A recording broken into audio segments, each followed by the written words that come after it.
My god, this chapter was so anticlimactic. New chapters? Are you hating on Chizuru again? Okay, first of all, it's pronounced Chizuru, and no, I'm talking about Beastars. This Melon arc has been going on for so long, and they just leave us hanging every single chapter. Like, I want to see what's going on with the other characters, like Juno or Gohan. I don't know what you're talking about, but keep going. Your anger amuses me. Oh, yeah, I forgot. You don't know about Beastars. Well, that's kind of boring. If only there was someone out there who I could vent my inner frustrations to. Yeah, if only. Well, I'm gonna go take a Whoa, what's happening? I don't know. This hasn't happened before. Okay, just calm down. I am calm! Wait a second. Huh? I'm getting a transmission from somewhere. Wait, so like a message? Yes, there's someone trying to contact us. Well, that's a first. Go ahead, send him through. Hello? Hello? Is this thing on? Yes. Who is this? Just an avid Beastars fan who appears when needed. Right. Seriously, though, who are you? Kamui Miracle, but I prefer just to be called Patrick. Not a fan of the current chapters, huh? Yeah, I kind of agree. But I do feel like the Melon arc still had a lot of good at the beginning of it, though. Oh, for sure. It's just the later half of it has really been a huge dry period for me personally. Make your case. Okay, well, for starters, I guess I should explain why I fell in love with the series in the first place. You see, I love the character dynamics that were introduced within the high school setting. Having the conflict between carnivores and herbivores be on a much smaller scale within the school kept things very personal to our small group of characters. Of course, I'm not going to sit here and pretend like the story wouldn't get stale if they stayed in high school, but something told me the moment Legoshi dropped out that the story was going to go in one of two directions. It was either going to get a lot more interesting or have a huge dip in quality. And unfortunately, I think it might be the latter. Well, I personally loved the setting change. Sure, we lost the screen time of a lot of staple characters such as Bill, Pina, etc. But the new characters it introduced were excellent. Yafia, in my opinion, is a great character. He's extremely unique and has such an interesting arc and backstory. On top of that, we got to see more of the world outside of Cherrydon and the back alley market. The hidden condo, sea neighborhoods, a nightclub for rich animals.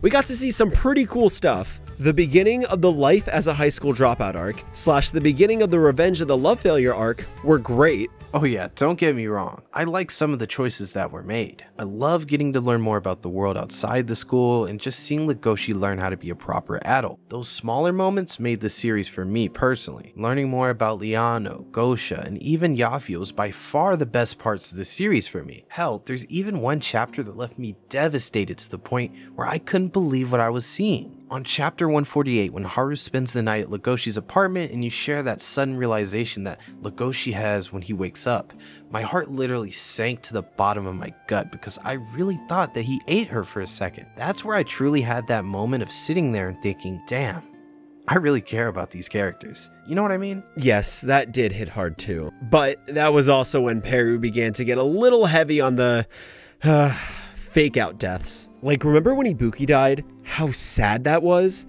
The idea that he was never coming back? Yeah, Peru gets way too carried away, and fate killed Haru, Dolph, Louis, Legoshi, Melon, Yafia, then Melon again, and then by then, I just really thought it was annoying because it took away all of the emotional stakes the story had because we knew that Peru didn't have the balls to kill off any of her main characters anymore. I would say that around after the Haru fake-out death was when the series started to heavily drop down in quality. What do you think? I'm not really sure. For me, it was kind of around the point after Melon was introduced. Now, I love Melon as a character, his motivations, his tragic past, and just the way he conducts himself is very cool. It's just, he gets too powerful way too fast.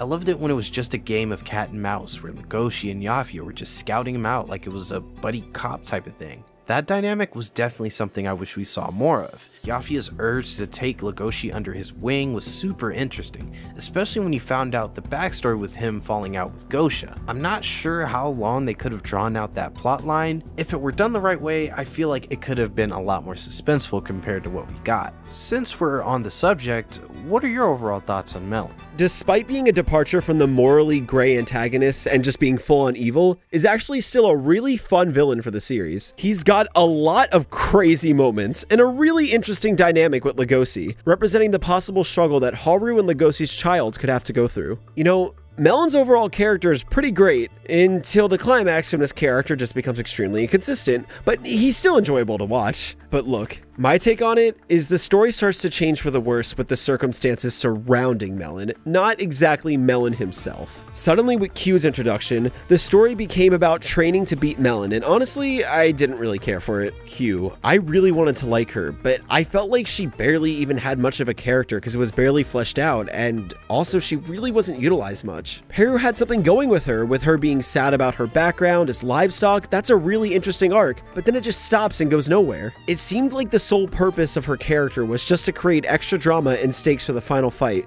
But even then, her portraying Legoshi went nowhere because she was just kidnapped and then instantly released, and then did nothing to contribute to the final fight. Q really could have been great, but Peru just didn't invest enough time into her in my opinion. See, here's one of the biggest problems that I have. Once Melon and the back alley market start to become a huge focus, the series then shifts into more of an action-packed shonen kind of deal. Like the Chimeras, for example. When Legoshi learns about them from Q, you get the idea that this will be something used moving forward. It felt just like how Battle Shonen set up power systems and stuff, which was a cool idea on paper, but was never really put into practice. When Legoshi faces off against the other gangs in the back alley market, the fights just consist of him getting beat to a pulp and only winning based on pure chance. You never really feel like he's earning a lot of those wins, and on top of that, the fights are quickly rushed and end up feeling pointless. Yeah, I feel like everything from the Christmas Turf War and on is a rushed mess. Except Yafia's character conclusion was really good.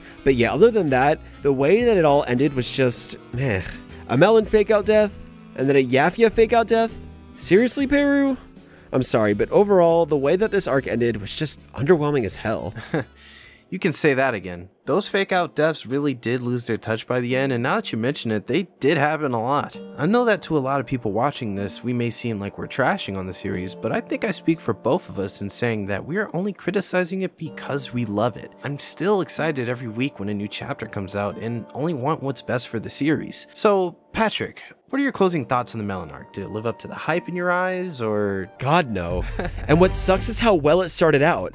I loved the Yafia Legoshi Night Masquerade scenario and the Shishigumi and Legoshi scenario, and there was a lot of great stuff there. Too bad Peru really didn't follow through with the things that she set up. I don't know, man. There's still time to flesh it out. I think Paru still has a lot of story to tell. I know there was a point early on where she was considering an ending, but I feel like the setup of Legoshi and Louis becoming Beastars is a much better end goal than just stopping at Melon. So, I don't know, maybe a Beastar election arc might be the next move? Huh? What do you think? Oh, you poor soul. You don't know, do you? Don't know what? You might want to check Peru's Twitter. Okay.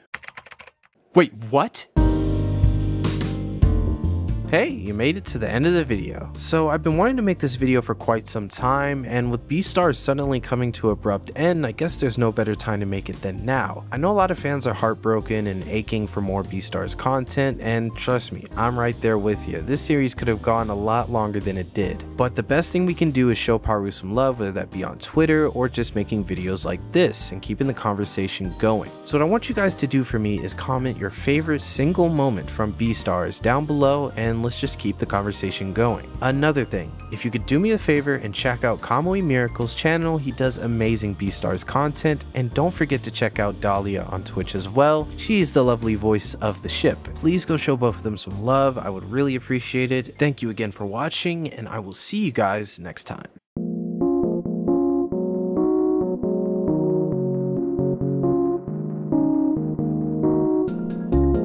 You left your mark.